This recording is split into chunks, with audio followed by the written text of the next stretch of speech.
everyone, welcome. Thank you so kindly for joining us.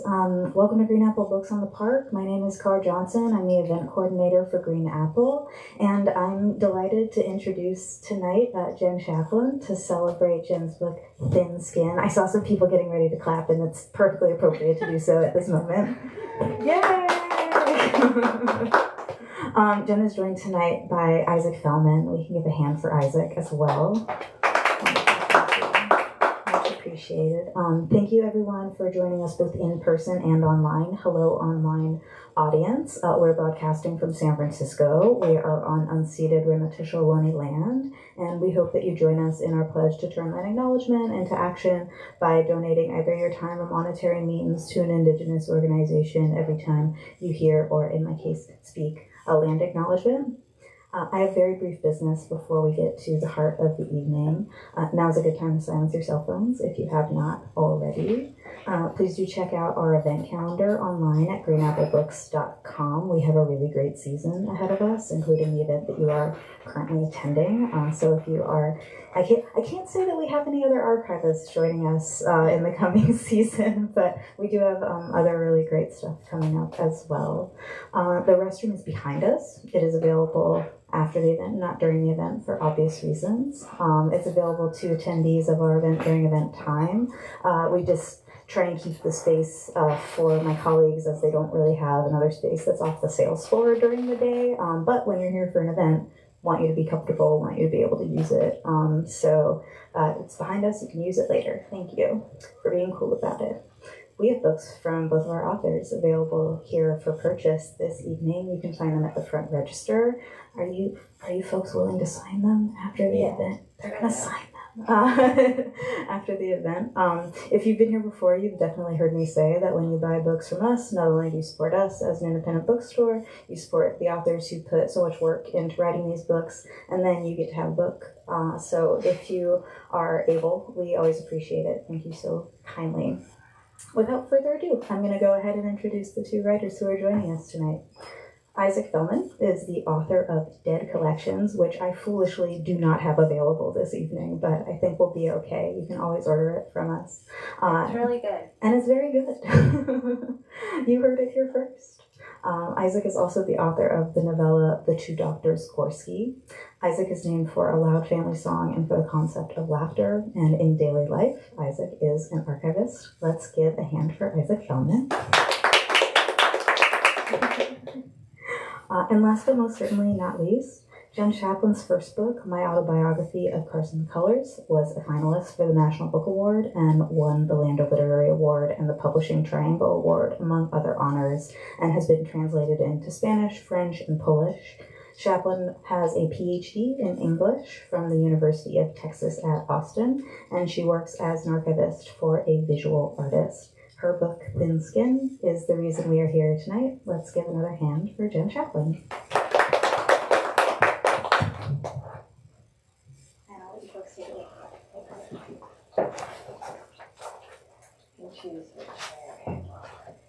It's my opinion that the author is the pilot of the event, so you should take that one. Be in the driver's seat. I am the first officer, and that's fine. All right.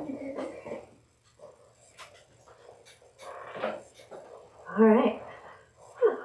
Thanks for coming. And thanks to Green Apple on the Park, Books on the Park. What is it? You got it. Okay, for hosting. And thanks, Isaac, for being here. I really loved Dead Collections, and I just also feel like there's something really special when two queer archivists come together. Yeah. And something that's happened actually in every city on this book tour is that someone has shown up in the audience who is also an archivist, and they're really just there because they want to learn about archives. And I just think that's the best, because it's not easy to get archivists to leave their houses. That's true. So that's cool. So this is a collection of essays that are about a variety of things, but they center around the idea of vulnerability and sensitivity, and kind of the thin membrane between us and the world.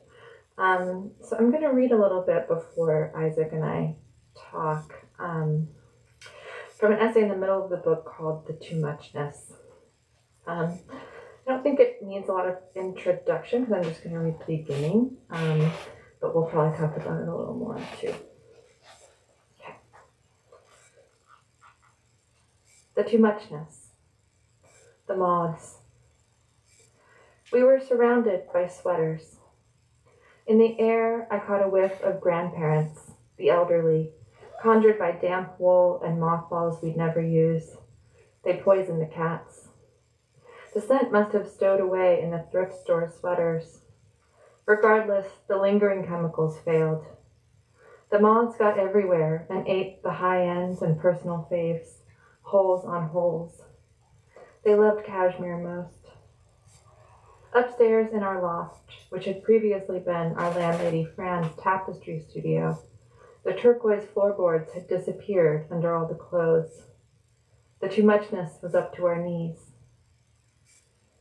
The late October sun at 7,000 feet is strong enough to make the afternoons sweaty as high summer, but the mornings and evenings plunge into jacket weather, and anyway, I'd gotten tired of short sleeves.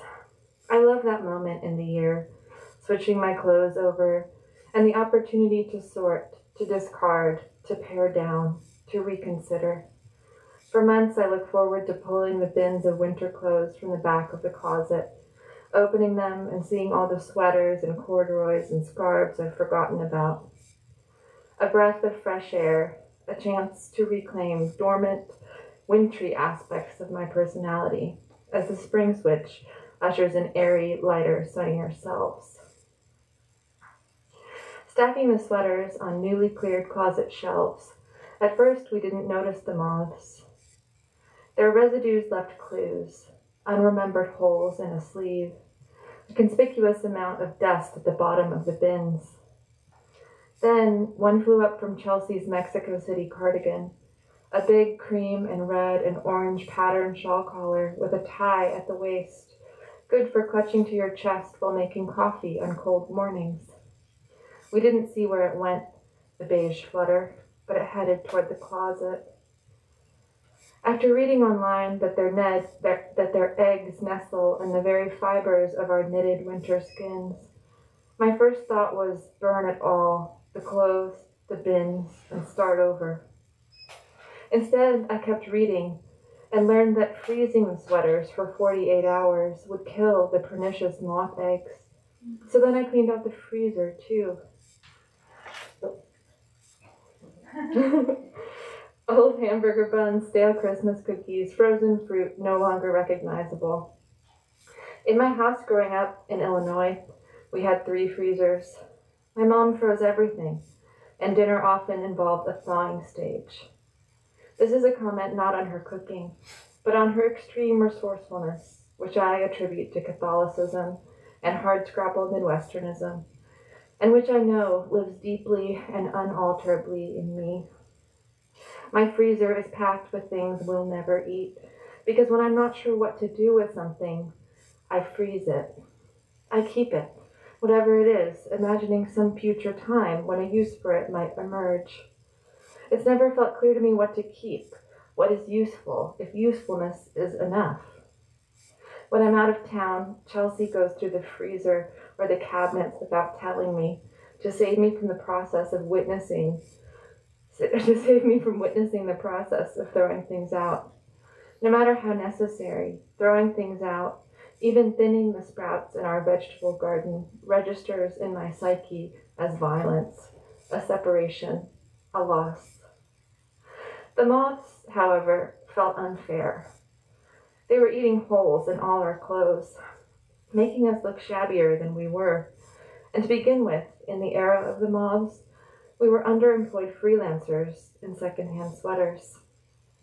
We had just moved to Santa Fe from Austin, hoping to shed our connection to the corporate university and careerism and find a life that was simpler, pared down. Obamacare and the Medicaid expansion in New Mexico made this fantasy seem more feasible, though then I had to spend inordinate amounts of time on hold with the automated state human services system, yes, New Mexico. so long that I memorized its hold music, which I sometimes found myself singing throughout the day, a soundtrack invading my dreams. During what we referred to as the lean years, broke, but not broke enough to lose a sense of irony, of humor about it, I still managed to acquire more and more things.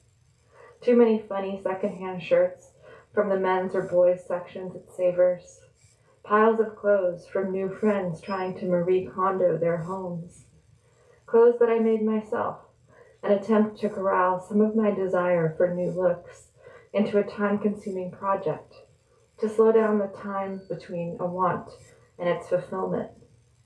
Inside the clothes lurk a tangle of desires, fears, and guilt.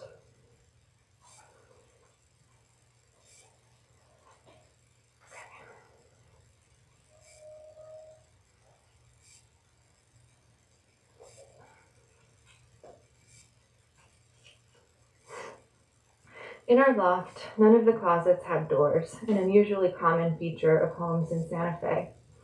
Instead, in their place, curtains hung precariously across the 2 downstairs and 2 upstairs closets. When I washed the curtains to try to rid another surface of potential moth activity, suddenly there was nowhere to hide any of it anymore. The high school dresses, the high-waisted skirts and scarves I wore in grad school.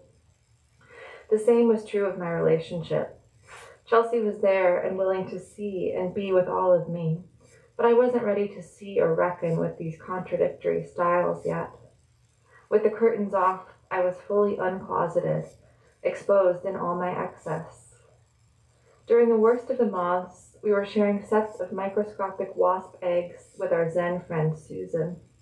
She ordered them from the same place the Smithsonian does, and we hung the little gray, egg-speckled cards in the closets, hoping the specks would hatch and eat the invisible moth eggs, which was their job. The moths kept appearing right as we were trying to go to sleep, so eventually I panic-ordered cedar pieces off Amazon and put them all, 71 of them. I don't want to kill them. I've been a vegetarian since I was 12, but it happens instinctively.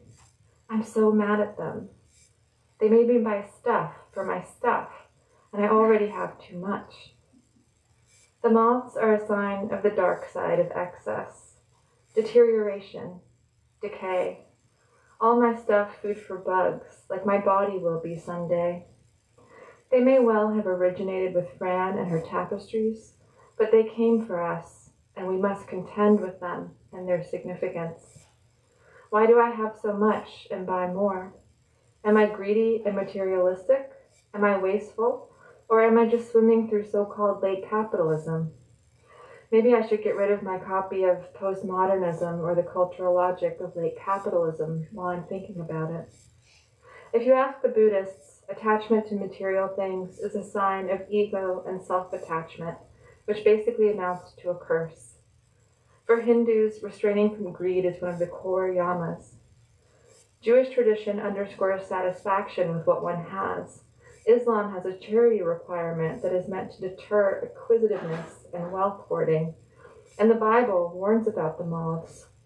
Do not store up for yourselves treasure on earth, where moths and vermin destroy and where thieves break in and steal. Matthew 6:19. But raised Catholic, I shed the skin of religion a long time ago. And a popular current iteration of the Christian church is the prosperity gospel. Religious leaders take on celebrity status, well, not to mention that capitalism's been entangled with the Catholic Church from its origins, quashing the lower classes to maintain its own power. There are moneylenders in the temple, etc. I still have to get dressed every day, and even though I feel more comfortable, more myself in what I wear now, a combination of androgynous, long-lasting Muji basics, Everlane jeans, and thrift store gems. It's always a kind of costume, a performed self I select and buy and keep. And what if my idea of myself changes again? If there's no easy moral way out of this, out of consumption, if it's not as easy as rejecting it wholesale, what can we do? Why do we shop? What do we want? Do we want against death or toward it? Thank you.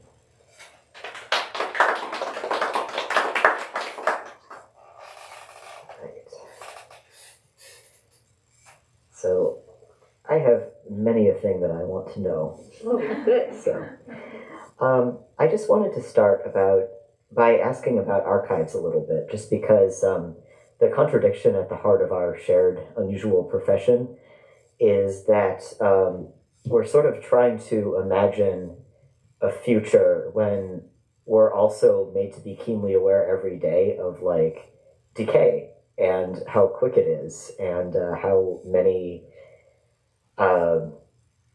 like how many things can accelerate it. It's I'd like to know a little bit more about, because so much of this book is about trying to see a future when in so many ways, like, we seem like we're rushing up to a great big blank wall. How does your professional obligation to imagine a future like run up against your personal preoccupations and anxieties? Oh, I like that. Yeah, I guess I'll answer this by thinking about, I work as an archivist for a visual artist right now, who's been making work since the 1960s. And so my job is really to gather as much as I can from his studio, from his house.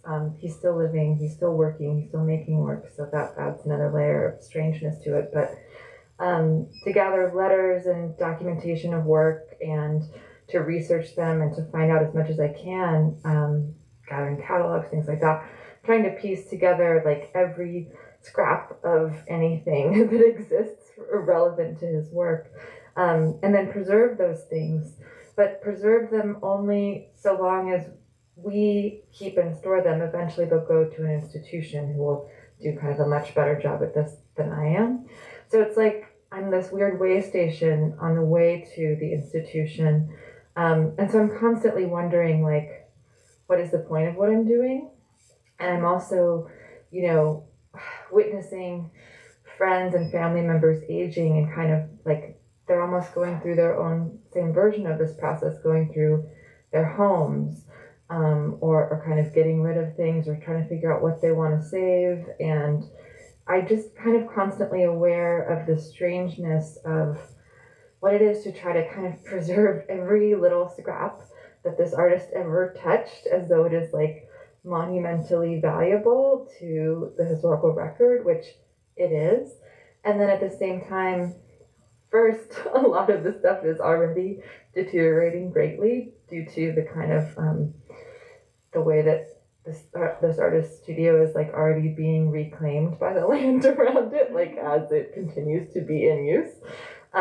So, stuff arrives in a state of kind of already decaying, and I'm just trying to like freeze it there so that someday someone can find it useful. But yeah, so these questions about kind of how we relate to our belongings, how our belongings tell a story about who we are and who we have been, and like to what extent we can preserve that into some imagined future, while at the same time I'm like distinctly aware of like the foreshortening of that future due to climate reasons. It's just like this constant mind fuck that I live in. Really, yeah. Oh Yeah. my God, so I much of imagine that you do too. Yeah. It resonates with me so much. Yeah. It's a weird job, everybody. It is just a strange job. So let's see. I am skipping ahead in my list because as I mentioned just before the talk, the essay that you read from was the one in the book that hit me the hardest. And it hit me hard because there's a commonality that we both experienced in our 20s, which was anxious, obsessive shopping. Maybe everything would come together if we could just figure out how to dress correctly. And like for me, it was always like Buffalo Exchange, like selling things so I could buy more things. And, like for me, a lot of this turned out to just sort of be a gender thing. It's kind of surprising how differently I think about it once I realized that what I needed to tailor was my physical body. But I think that there's just something weird about shopping, like more than any other addiction, that is just all about like seeking a solution, seeking every solution except the one that we don't want to know. Like, what is it about it that like snarls us up so bad? I think, I don't know, in my own life, I would say, like, since I was a very young child, I was advertised to, and it was like I was made to believe that whatever problem I had, I could solve it by buying something. And so, like, even if I know that that's not true, there's some part of my psyche that still believes it's true because, like, everything that I took in told me that message. And I grew up in this really affluent suburb of Chicago where the people around me were kind of obsessed with their own material wealth and with ways of showing that off. And my family kind of didn't really fit into that. But when you're a kid in that situation, you're not like, oh, look at all these people showing up their material wealth. It's really fucked up. You're like, I want those shoes, and if I don't have those shoes, I'm gonna be really uncool, and like no one's gonna like me. You know, like you're in this, And then maybe I'll die. and then maybe I'll die, right? Like maybe I'll never be okay. But yeah, like that's it, right? Like that. So for me, it was born earlier than my 20s. It was born when I was younger. That feeling of like I'm never gonna be okay. I'm never gonna be accepted unless I have whatever the thing is that the other people have, or unless I have the right outfit. And then I was like, as I talk about in that essay, I started shopping when I was in high school, and I would like go shopping on my lunch period at school, and got really like fixated on the store Anthropology, which was like a town or two over from where I grew up. And so researching for that essay, I learned a little bit more about what was going on in anthropology in the late 90s, early 2000s. And what was going on was they had basically crafted these different like personalities for shoppers, usually young women, to kind of like insert themselves into. And the personalities were designed by Charles Dickens' granddaughter, Polly Dickens. So that's like the long legacy of Charles Dickens playing out, and like really fucking with me. But basically they were using this concept that exists in marketing of self-construal, whereby like people who haven't formed their identities yet are like trying to figure out how to construe a self. And so they were like figuring out ways to prey on that. Ooh. And I was just like so ready for that bait. But like what you're saying about gender is interesting too, because just in writing about this, and I was writing about this because the clothes were just like such a weird burden in my life, especially by the time the moth got to them. It was like, how did I get here? You know, and then I really wanted to know, but no, really, how did I get here? So the gender stuff, like obviously that story Anthropology is like, it's like feminine to the max, right? Like it's this like very particular kind of like different gradients of femininity, some of which were very like almost like retrograde or like old fashioned, like 1950s-ish, like stuff that had like ruffles on it and lace and stuff that like now makes me kind of gag. But like at the time, I think there might have been so much confusion for me as like closeted, but also like totally not aware of my own queer identity teen, being like, okay, well, late 90s, early 2000s, like feminine identity doesn't feel very comfortable, and is like definitely not my look. So maybe like this place with all these ruffles, with these like fictional characters that I can imagine my life into, maybe that's what I'm supposed to be doing, you know? Like, so I was trying that on. And that process, I think, morphed, but like continued in different ways as I got older. And like in grad school, I talk about how I was kind of trying to like don this like lady professor drag to like feel like that role fit me, which it did not. But I was like, but if I had like a little satchel bag and some like little leather shoes and like a little skirt, surely like this is all gonna make sense. But yeah, like inherent in all that is like kind of a wrestling with like gender presentation, with like different forms of femininity, and with like career roles and all those things. Yeah, it's all just a great big ball of cloth. Let's see. Okay. Oh yeah, I really wanted to ask this one. So one of the things that resonates across both of your books for me is that it is preoccupied with proof and with sort of challenging this sort of legalistic model of proof as the only way to determine truth, where like people think of them as the same thing, but they're actually like not necessarily exactly the same. In my autobiography of Carson McCullers, you're talking about the recognition of queer people in history and like finding it in us to say, I recognize queerness even though like I do not have like a daguerreotype of them fucking is the sentence that I seem to have written last night. I love that. And here you engage with it while talking about radiation and contamination of the environment. This horrible stuff that passes through the body is hard to detect. Um, can you talk a little about your evolving understanding of what people want out of proof? What is it about like having something that we can see and touch that makes us feel that we have special access to the truth? Mm. Oh, that is such a cool question, and it actually like brings things together that I didn't know were connected, but totally are. So thank you. That's really cool. Yeah. In the title essay in Thin Skin, I'm talking about environmental contamination, specifically in New Mexico, with the cradle to grave nuclear weapons development that we have going on there. And then I also kind of extrapolate out from that to talk about my mom's breast cancer when I was a kid, and the area she was raised on the south side of Chicago, which sociologists refer to as the toxic donut, and the fertilizer plant near where my dad grew up. And so it kind of just morphed into an essay that was about how, like as you're saying, how environmental toxicity is so pervasive, insidious, invisible, and impossible to prove.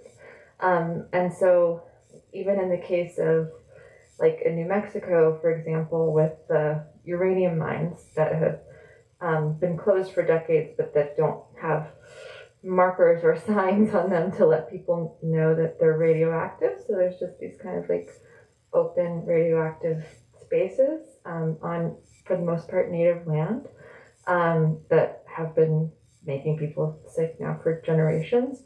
And yet there's still no like concrete way to link those things or to prove that because of the way because of our understanding of the threshold limit for certain kinds of radioactive toxins, right? So there's always this idea that it's like it's at too little of a concentration for it to be serious, and then people are like, "But my whole family is dying of cancer," you know, like, but it's still too little, right? There's not proof, and so there's this kind of ongoing plausible deniability or something that kind of enables this to just continue and keep going. So they're continuing to make nuclear weapons in New Mexico at Los Alamos.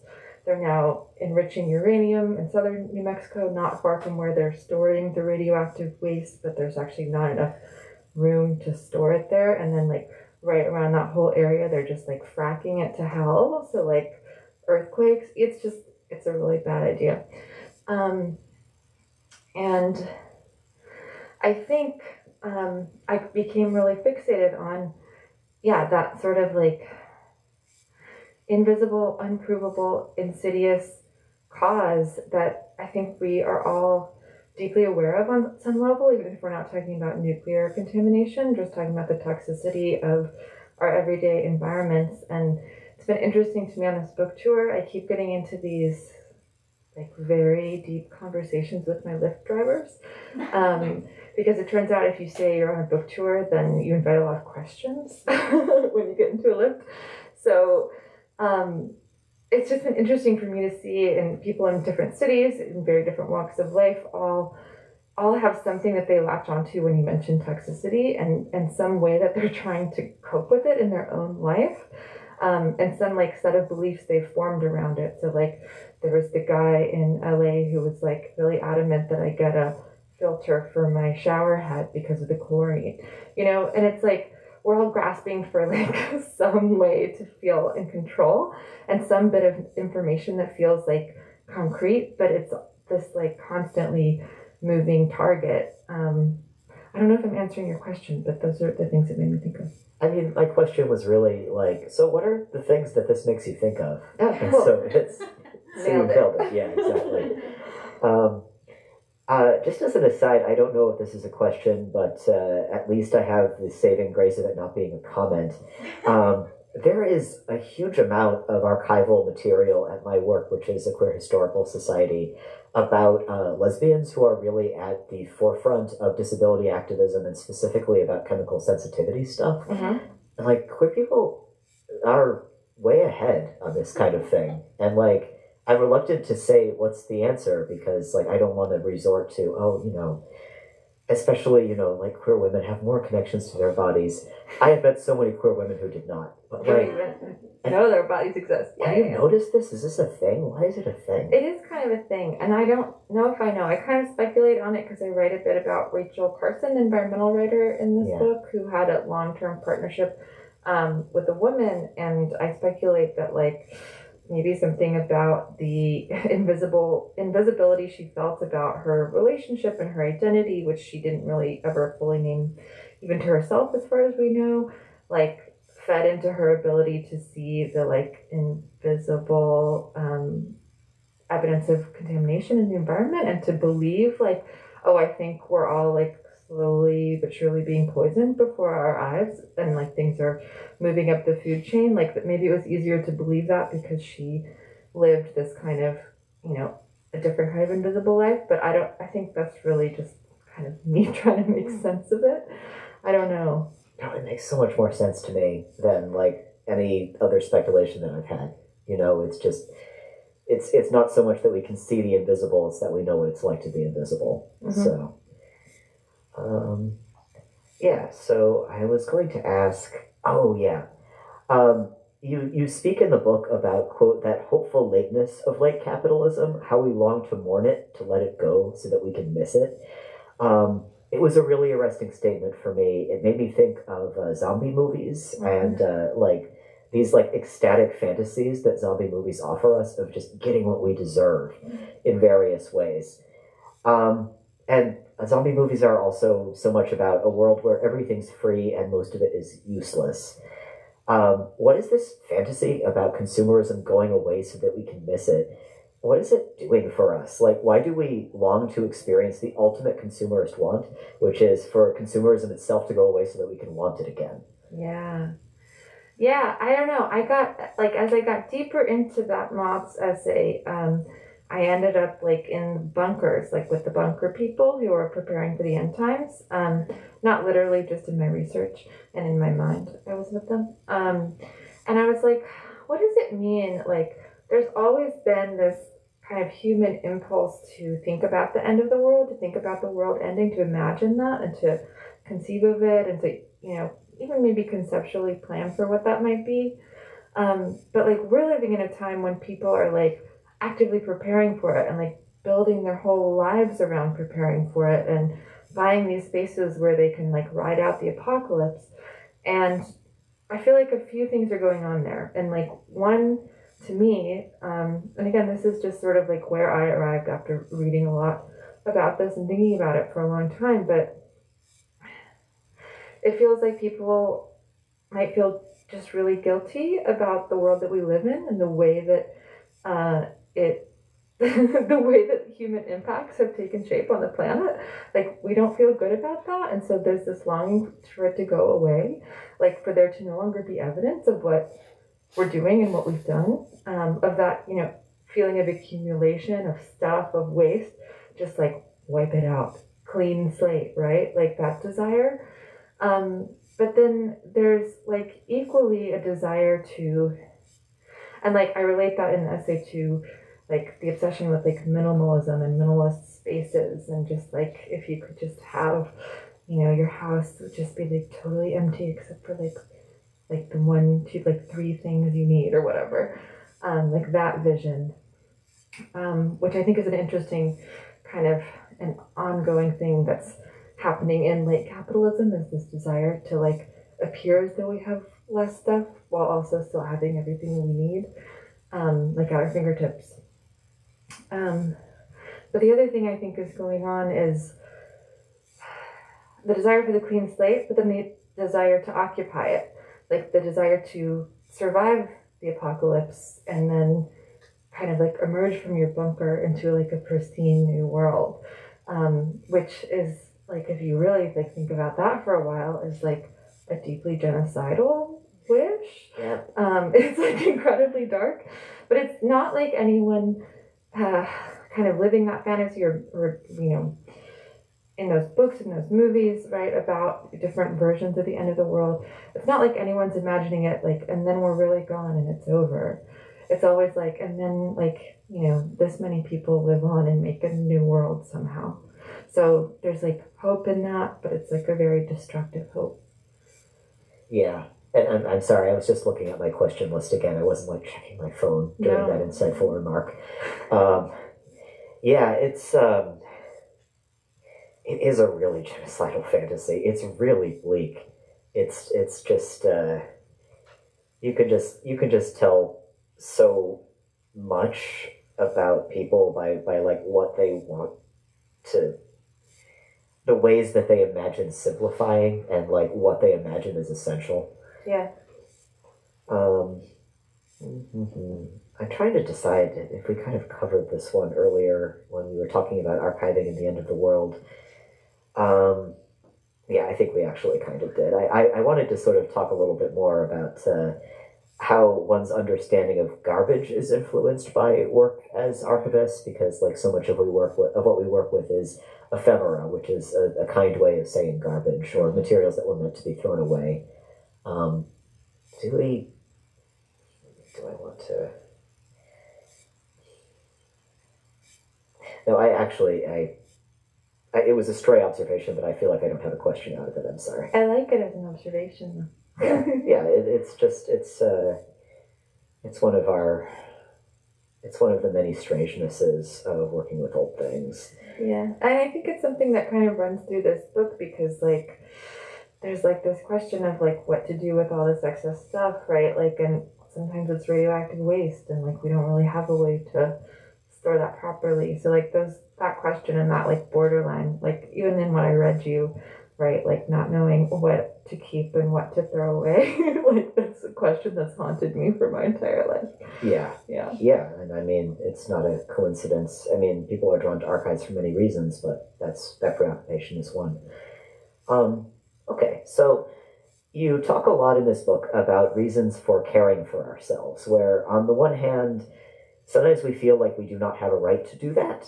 And on the other hand, you know, like one answer to, I'm not sure if I have a right to take a breath or a bath or the right, you know, like all of this self-care stuff that, you know, is so necessary and for some reason sometimes so distressing to give ourselves permission to partake of. We sort of justify it to ourselves sometimes, self-care, on the basis that, oh, it'll give me the energy to care for other people, and that is a compelling and ethical reason to care for myself. And on the other hand, the book goes into the fact that that kind of rationale treats everything as work. You know, sleep is work, eating is work, therapy is work, and it's also you can care for other people, which in this mindset, it becomes the ultimate form of work. So I know that if you had a simple answer to all this, you wouldn't have written an entire book, but how have your ideas about caring for ourselves evolved? And like, is it possible to think ourselves into a dimension outside of work or deserving, to sort of imagine what it is to live a good life? Oh, I would really like to. I would love that so much. But I think it's something I still struggle with. But I think the reason I wrote about that, and it's really like two essays in particular that deal with that at the end of the book. One's called Crystal Vortex, and it's about self-help, and it's about kind of the woo renaissance, our desire to fix what's wrong with us with crystals and yoga and meditation, kind of like appropriating like traditions from other cultures, and then just like bastardizing them or whatever.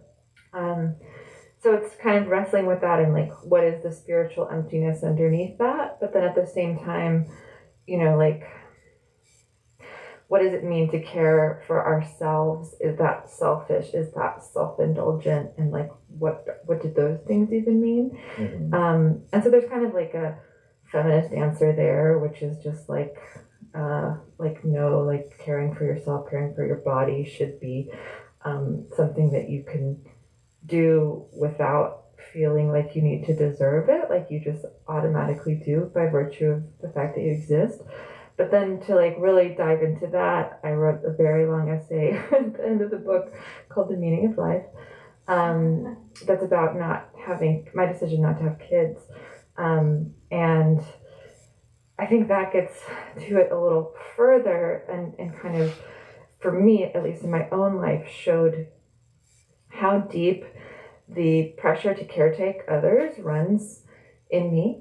And like how deep it runs in our culture, like so much so that when a person is raised as a girl, their like whole like reason for existing is that eventually they will have and care for children, and they're like trained to care for them from the time they were babies, which means that there's like never any like self there that you even could take care of because you're so busy taking care of other imaginary or real people.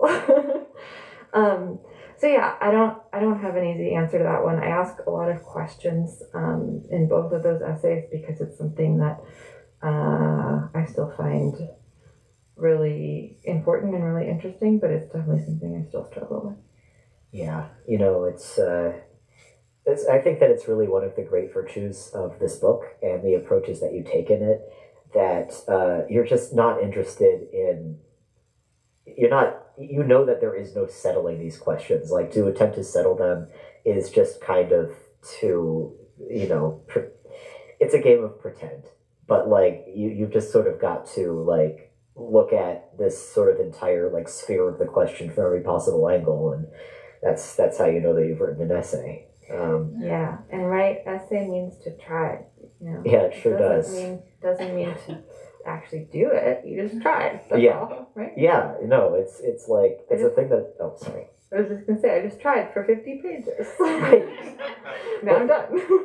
It's like it's the greatest idea. It's like, what if there was an entire literary form that's just kind of about like having a go of it? Yeah. And then you measure success by how completely you understand your problem that you're trying to not solve. Thank you. Yes. Yeah. Okay. Why doesn't it recognize me? I'm not that masked. I'm not more masked than usual. I wanted to talk a little bit more about Wu, because your book is full of conflict about mysticism and being drawn to it and being repelled by it. What is there a way that mysticism could get it right in a way that you would be drawn to it only, or is that contradiction sort of part of what it is? Yeah, like what's the part of mysticism that really you wish it were all of it? I don't know. I mean, I think the reason I'm always suspicious probably comes from being raised Catholic and being like raised in an intensely like religious mentality. And so I just can't buy into anything wholesale. Like, even if I'm like really into whatever the yoga teacher's saying, I'm also like kind of like, oh my God, she's really reading as Rumi, like I'm like part of my brain is always there critiquing it. Even if I really like it, or even if I'm like, yeah, that makes so much sense to me, like whatever it is. And I think that might just say more about like my personality than anything else, than mysticism per se. Like that I just can't, I can't go hook, line, and sinker for anything. But I don't know. What do you think? Yeah, I feel like I would have.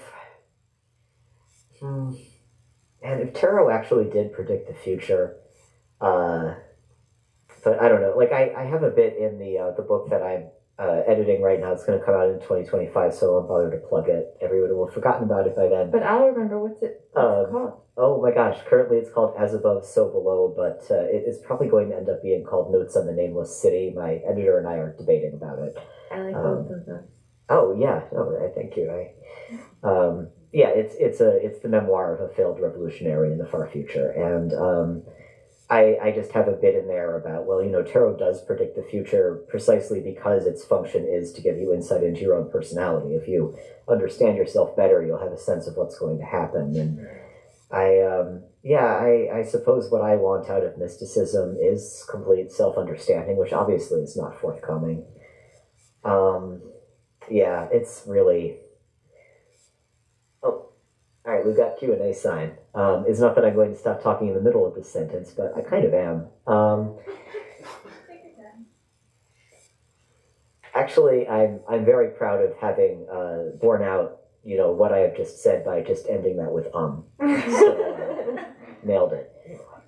Everybody, it would be lovely if you had a couple of Q's and Jen has some A's. Maybe, or not. I might not. Yeah. So I didn't know you before yesterday, and was looking for something to do tonight, and then bought your book and got through probably the first 2 essays anyway. Oh, cool. And was pretty riveted. I think one of the things, first of all, I want to say I had a pair of tux pants from Anthropology that were super androgynous, and I loved them to death. So good find. Yeah.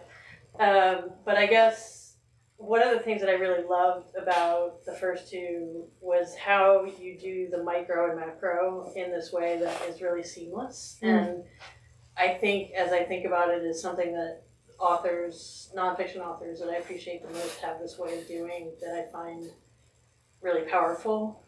And so my question is about sort of your process, because I think particularly in the first essay, it seems like there's a way in which you bring in things that don't seem like they naturally kind of come together. And I'm wondering, do you start somewhere and get there, or do you already kind of know the pieces that are going to make up?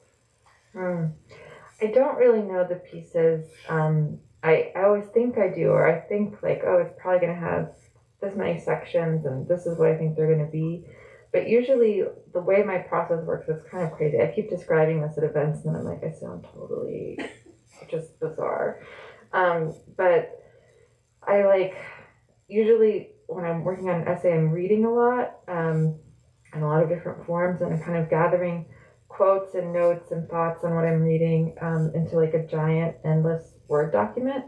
At the same time, I write in a journal every day. And usually I'm just writing boring stuff about my day and like what's going on, but I also am writing about what I'm reading and what I'm thinking.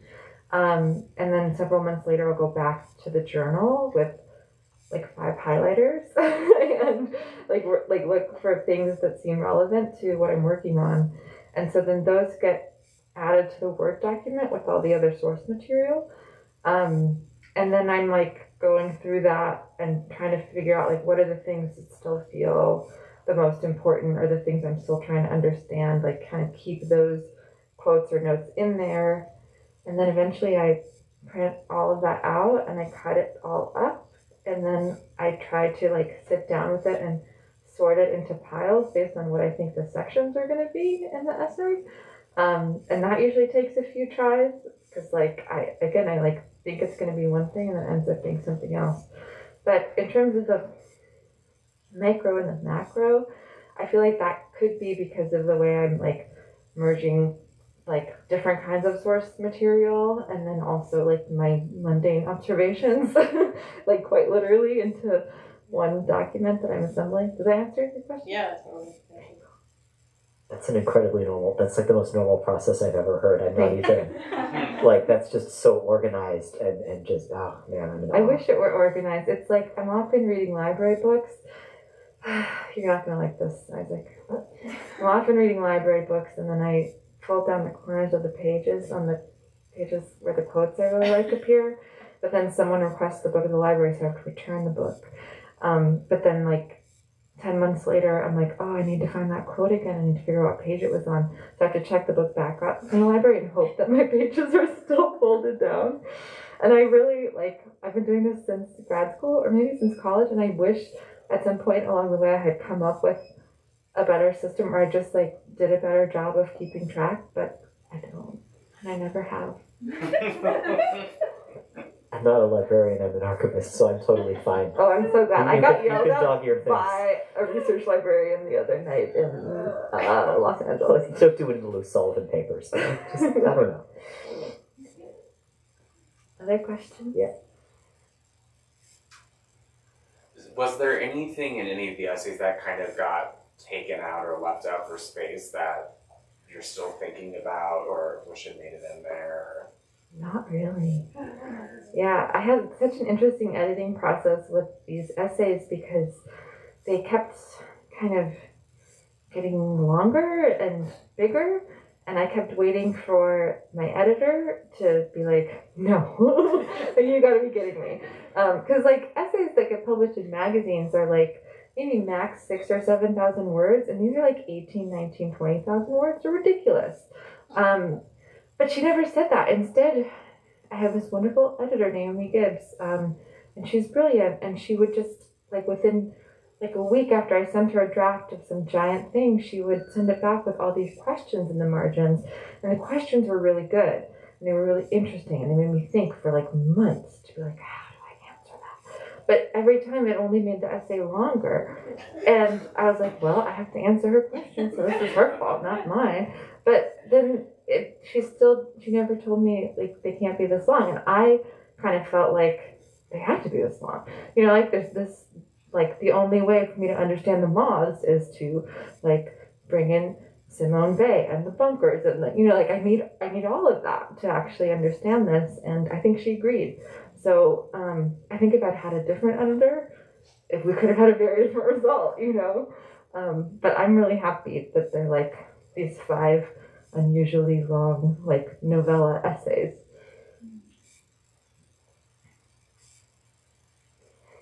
But they do have little sections, and like some of the sections have titles, so like you're not going to get totally bogged down, hopefully. Each one is sort of a mini album, is how I see it. Like it's got, 10 songs and sub-themes. Ooh, yeah.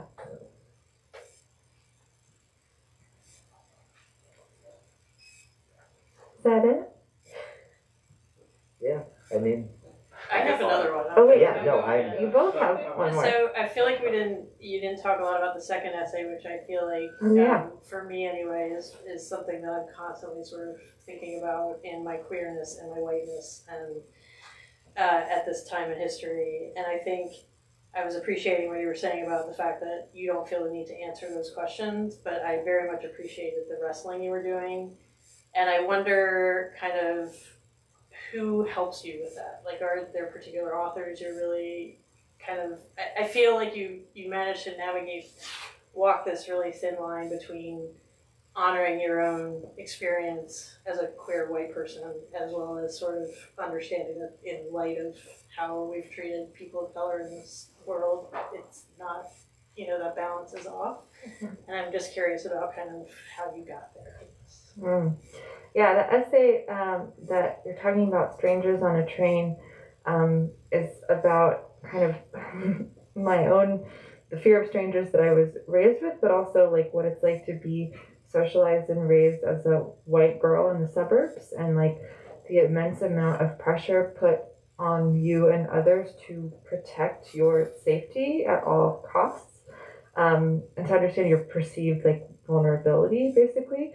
Like from a very young age, like this feeling that I am vulnerable and I need to be protected. And then what it's like to become an adult and to understand a little bit more about how like racialized and violent that narrative of white girlhood and white womanhood is, but then to still have this gut level fear that's triggered in a variety of situations, usually when I'm like in a city by myself, and there's no one around me, which I also find bizarre. It's like I'm completely alone. There's no one here to threaten me. I'm totally terrified, and it's all because like there's almost like, I don't know, there's this erasure of the object of fear while this kind of like trying to kind of cordon white girls off into like white spaces.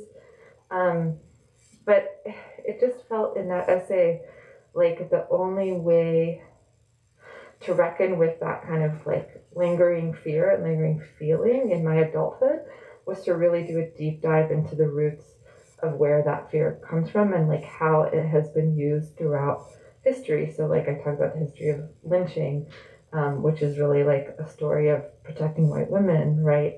As a way to justify like horrific violence and slaughter of mostly Black men, or like further back, the way protecting white women and children was used to justify Native genocide, and that narrative kind of comes up over and over again, and yet still like understanding that and like knowing those deep roots and like putting all that together and recognizing that as a white woman I am like one of the least threatened groups, right? Like in this like spectrum. It doesn't change the like very like chemical, like very old part of our brain, like our lizard brain that is triggered when we're afraid. Like that goes faster than our rational thought, that goes faster than our ability to be like, oh, actually, there's nothing for me to be afraid of. Like before I can have that thought, I have the fear. So I was really in that essay just trying to kind of lay all that out for myself to give myself almost like a place I could go in that moment of being afraid, to be like, okay, no, wait, I know this one. Like, just to kind of like, I don't know, almost like build out like just a deeper understanding of how all those pieces are interlocking. But you asked about models, and I'm not sure. I think the one that's coming to mind right now is Claudia Rankin, and her book Citizen, but also Just Us. And in both of those, I just really admire the way she writes about whiteness and how like narratives of whiteness are used to like basically like used to justify violence. And I don't know, I feel like there aren't that many people who write that incisively about whiteness and like I guess a way whiteness like and the way it can kind of like misshape your brain and your understanding of the world. But like that was really what I wanted to look at in that essay. Like how does this thing that gives me privilege in the world, like how has it also just like totally fucked up my brain, you know, in my way of understanding my place in the world. Mm-hmm. Yeah. We have a question from our online audience. Sorry, I didn't mean to cut you off. Hello, online audience. Hello. How does it feel having this book in the world? Does it feel vulnerable, and how has early reception been? Oh, it always feels vulnerable to have anything in the world, right? Oh, hell yeah. Yeah. And this feels vulnerable in a different way than the McCullers book. I think the reception has been really positive, which is nice. I think I had this idea that there were going to be a lot of, like, if there were reviews, they were going to say the word sophomore effort a lot. And also, like, from when I first started writing, I started talking to, like, editors and agents before I was really doing this. Everyone said that no one buys essay collections, and that no one's interested in essay collections, which I didn't believe was true. Because I liked them, but you know, there was just, I think that was at the back of my mind, like probably people won't pay attention to this book because it's essays, but I don't feel like that's true. I feel like people have been interested and excited about it. And the vulnerability piece, I mean, I do write a lot about my own life in this, and it's a little bit closer to hand than like in McCullers' book. I was kind of like reaching further into my past, so I had more separation. This is like about my life in Santa Fe, where I live now with my partner who I'm with now and our cats who are alive now. And everyone's going to know weird things about my cats. But I guess that's fine. So far it's felt good. Thanks for that question though. And I think person in the hat had another question. Yeah. Thanks for talking about whiteness the way you did, also as well as in the book, because that was actually going to be one of the questions I asked. But I haven't gotten to the final essay yet and read the snippet that was published online, but I was just wondering kind of, I mean, I know I'll read it and this will be answered, but kind of what compelled you to kind of want to explore that? Because I feel like that's been coming up more about people in the general millennial spectrum of kind of choosing not to have kids, and how there's this divide of like, people ask why, and you technically have a choice, but there's technically a right answer still, like which one's the best path forward. Yeah. I think I wanted to write about not having kids in part because I was so surprised when like all of my friends and peers started having kids. Like it felt like very unexpected to me. I was like, wait, I thought we were like all in this together. Like, wait, that was the plan? I had no idea that was the plan. And I read about that too. But as that was happening in my life, I started talking to my friends who don't have kids, and specifically my queer friends who don't have kids. And the conversations that we would have about that were very frank and open and honest and hilarious, as they tend to be. And the things that we were saying in this like very commonplace, like, duh, of course, absolutely kind of way, were not things that I had read anywhere or that I saw reflected anywhere in the culture, specifically from women or queer women, like choosing not to have kids and talking about their feelings around it. And so I was like, I don't know, I just feel like I need to write this down. But it was terrifying too, because it's such a third rail subject. And there's kind of like there's no way to win. There's like no way to come out unscathed. And so it felt really like dangerous to write, but in a good way. And again, I was kind of like expecting people to like throw tomatoes at me or, but like the response has been largely positive. I was mostly worried about my friends who are moms or who are on their fertility journeys or who are pregnant, like really being furious about it. So much so that I put it at the very end of the book, thinking they're really busy, so they probably won't actually get to it. But then I found out that they're all just flipping to the end and reading it first. But they've also been really supportive. And a friend of mine who has kids like in infancy right now was like, oh my God, I just thank God someone is saying this. And I was like, wow, like that's definitely not what I was expecting. But she's someone who I think is feeling the exploitative labor system of childcare like more strongly than others. So I think it resonated. I think it seems like people are appreciating just anyone kind of trying to open that question up a little further. Yeah. No tomatoes. I think that's it. Thank you so much. Thank you all for coming. Good questions. And thank you, Isaac.